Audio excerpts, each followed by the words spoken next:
يود الذين كفروا لو كانوا مسلمين ذرهم يأكلوا ويتمتعوا ويلههم الأمل فسوف يعلمون۔ اللہ رب العزت مسلمانوں کو تسلی دے رہے ہیں اس آیت کے اندر۔ اللہ فرماتے ہیں کہ ایک وقت آئے گا جب یہ کافر لوگ جن کو آج ہم دیکھ کر تھوڑی سی حسرت کرتے ہیں کہ ان کے پاس بہت کچھ ہے اور ہمارے پاس تو کچھ نہیں ہے، کاش ہمارے پاس بھی ویسی دنیا کی نعمتیں ہوتی جیسے ان کے پاس ہیں۔ اللہ فرماتے ہیں ایک وقت آئے گا جب یہ کافر حسرت کریں گے کہ کاش ہم مسلمان ہوتے۔ جب تمہیں دیکھیں گے جنت میں داخل ہوتے ہوئے، تمہیں مزے کرتے ہوئے، وہ وقت بہت قریب ہے، آنے والا ہے، تو ابھی مت حسرت کیا کرو، کیونکہ ایک وقت آئے گا جب یہ کافر حسرت کریں گے۔ آج ایک عام ایک نفسیات ہے ہمارے اندر، ہم کافروں سے، ان کی چیزوں سے ہم متاثر ہو جاتے ہیں بہت جلد، اور ہم اپنے اسلام پر فخر نہیں کرتے، اپنے دین پر فخر نہیں کرتے۔ ذرہم یأکلوا ویتمتعوا ویلہہم الامل فسوف یعلمون۔ ان کو چھوڑ دو اپنے حال پر، کرنے دو جو یہ کرتے ہیں، کھاتے رہیں، پیتے رہیں، مزے اڑاتے رہیں، مزے کرتے رہیں، جو جی میں آئے کرتے رہیں، مسلمانوں کا مذاق اڑاتے رہیں، تنگ کرتے رہیں۔ فسوف یعلمون، بہت جلد ان کو لگ پتہ جائے گا، ان کو لگ پتہ جائے گا۔ پھر اللہ قرآن میں فرماتے ہیں وَمَا أَهْلَكْنَا مِن قَرْيَةٍ إِلَّا وَلَهَا كِتَابٌ مَّعْلُومٌ، کہ دنیا میں جتنی بھی بستیاں آئی ہیں، جتنے بھی کافر لوگ آئے ہیں، ظالم لوگ آئے ہیں، ہم نے ان سب کو مہلت دی ہوتی ہے اور ان کا ایک وقت مقرر کیا ہوا ہوتا ہے۔ بس انتظار کرو اس وقت کا جب ہم ان کی مہلت کی رسی کو پھر کھینچ لیتے ہیں، بس پھر ان کا وقت ختم ہو جاتا ہے۔ وہ جو بلبلے کی طرح ابل رہے ہوتے ہیں اور بڑے اپنے آپ کو تکبر کا اظہار کر رہے ہوتے ہیں، وہ ایک وقت ہوتا ہے، ایک وقت ہوتا ہے جو ہم نے مہلت عطا کر رکھی ہے۔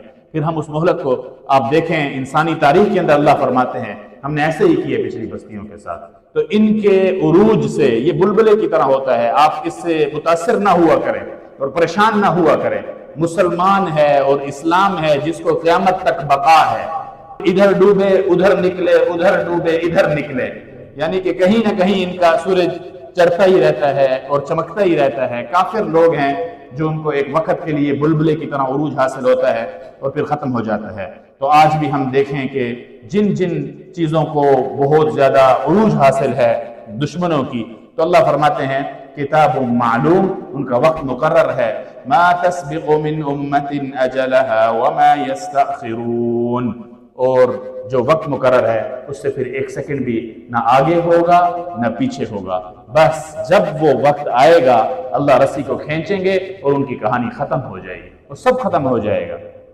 جب ہم سمجھتے ہیں کہ ان کے علاوہ تو دنیا چلے گی نہیں، کیا ہو جائے گا، جن کو ہم پہاڑوں کی طرح سمجھتے ہیں، بہت بڑی چیز سمجھتے ہیں، اللہ فرماتے ہیں جب وقت آئے گا تو ہم ختم کر دیں گے۔ پھر اللہ فرماتے ہیں مشرکین جو ہے وہ مذاق اڑاتے تھے آپ علیہ السلام کا۔ قرآن بڑی زبردست اللہ کی طرف سے ایک پیغام ہے، ہدایت کی کتاب ہے، کبھی ہمیں پچھلی قوموں کی طرف لے کر جائے گی اور اللہ کے جو ان کے ساتھ وہ ہیں معاملات ہیں وہ ہمیں بتائے جائیں گے، اللہ خود بتائیں گے ہم نے یہ کیا، ہم نے یہ کیا۔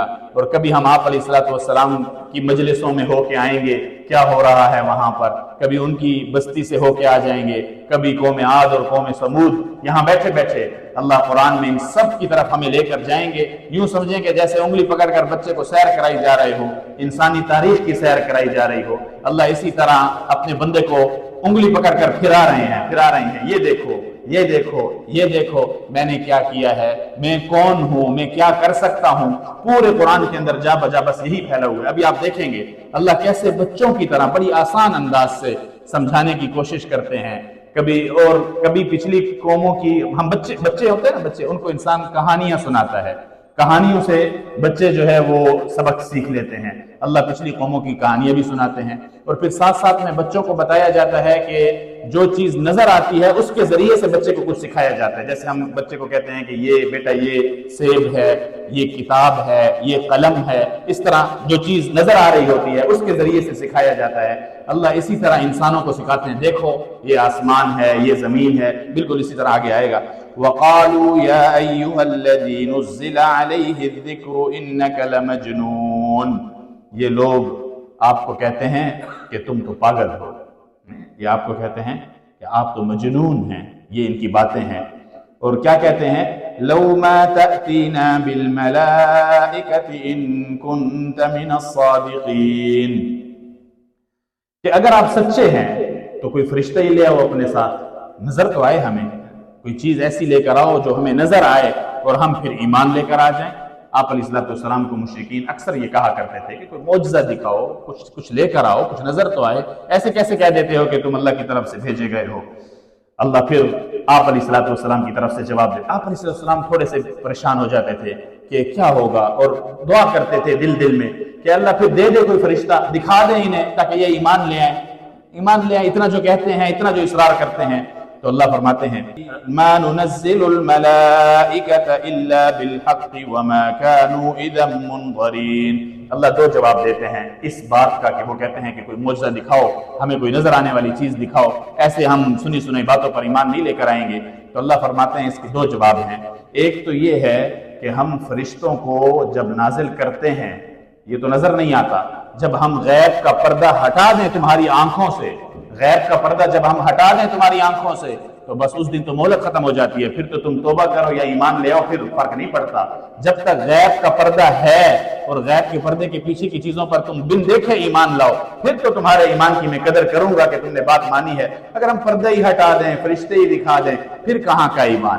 اسی طرح فرمایا کہ جب انسان مرتا ہے اور ابھی اس کی سانس اگرچہ چل رہی ہو، لیکن اگر اس کو غیب کے پردے ہٹا لیے جائیں اور فرشتے اس کو نظر آنے لگ جائیں اور موت کا منظر اس کے سامنے آ جائے، بس پھر توبہ کی مہلت ختم ہو جاتی ہے کہ غیب کے پردہ جب تک ہے تب تک مہلت ہے۔ تو اللہ فرماتے ہیں تم کہتے ہو ہم غیب کا پردہ ہٹا دیں، ہم نظر آ جائیں، فرشتے تمہیں نظر آ جائیں، میں ایسا نہیں، پھر تو مہلت ختم ہو جائے گی۔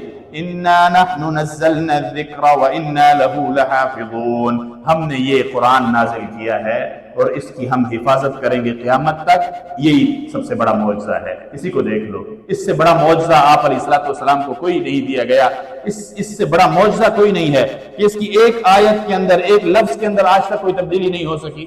کر سکتے ہو تو کر لو۔ مشرکین مکہ سے کتنی دفعہ کہا گیا ہمت کرو، کسی ایک آیت کو بدل دو، کسی ایک صورت کو بدل دو، یا پھر اس جیسی کوئی صورت لے آؤ، تم اپنے آپ کو اتنا فصیح کہتے ہو، تو یہی تو معجزہ ہے، اس سے بڑا کیا معجزہ چاہیے؟ یہ اللہ کا کلام، اور فرمایا اِنَّا لَهُ لَحَافِظُونَ، ہم حفاظت کریں گے اس کی قیامت تک۔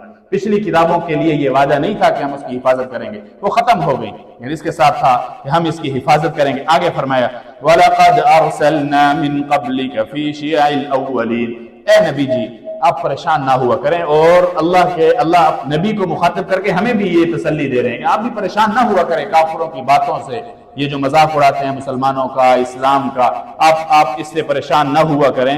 اللہ فرماتے ہیں ہم نے پچھلی قوموں کے اندر بھی آپ کی طرح نبی بھیجے تھے، مَا يَأْتِيهِم مِّن رَّسُولٍ إِلَّا كَانُوا بِهِ يَسْتَهْزِئُونَ، اور جو رسول بھی ان مشرکین کے پاس آتا تھا یہ اسی طرح مذاق اڑاتے تھے۔ یہ آج کی بات نہیں ہے، مشرکین جتنے بھی ہیں، کفر جتنا بھی ہے، وہ آدم علیہ السلام سے لے کر آج تک ایک ہی جیسا مزاج رکھتا ہے، ایک ہی جیسے اعتراضات، ایک ہی جیسا مذاق اڑاتا رہتا ہے۔ اللہ فرماتے ہیں یہ پہلے بھی ایسے کرتے تھے، كَذَلِكَ نَسْلُكُهُ فِي قُلُوبِ الْمُجْرِمِينَ، مسلسل مذاق اڑانے کی وجہ سے جب یہ ضد پر آ جاتے ہیں پھر ہم ان کے دلوں پر مہر لگا دیتے ہیں، یعنی کہ مذاق اڑانا یہ اللہ کو پسند نہیں ہے۔ پھر فرمایا کہ یہ ایمان نہیں لے کر آتے، وَلَوْ فَتَحْنَا عَلَيْهِمْ بَابًا مِّنَ السَّمَاءِ فَظَلُّوا فِيهِ يَعْرُجُونَ لَقَالُوا إِنَّمَا سُكِّرَتْ أَبْصَارُنَا بَلْ نَحْنُ قَوْمٌ مَسْحُورُونَ، یہ کہتے ہیں کہ فرشتے کوئی نظر آئے، کوئی ایک فرشتہ نظر آئے، ہم آسمان سے ان کے لیے دروازے کھول دیں اور اوپر سے فرشتے لانے کے بجائے ان کے لیے سیڑھی لگا دیں اور یہ آسمان پر چڑھ جائیں، پھر بھی ایمان نہیں لے کر آنے والے، یہ صرف مذاق کرتے ہیں۔ ان کے دل میں کوئی طلب نہیں ہے، جس کے دل میں طلب ہوتی ہے وہ باتیں نہیں کرتا یوں ہو جائے وہ ہو جائے، بس وہ پھر آنکھیں بند کر کے ایمان لے آتا ہے۔ تو یہ اللہ رب العزت ہمیں بھی اس سے یہ سمجھا رہے ہیں کہ انسان کے اندر طلب ہو تو آسان ہو جاتا ہے۔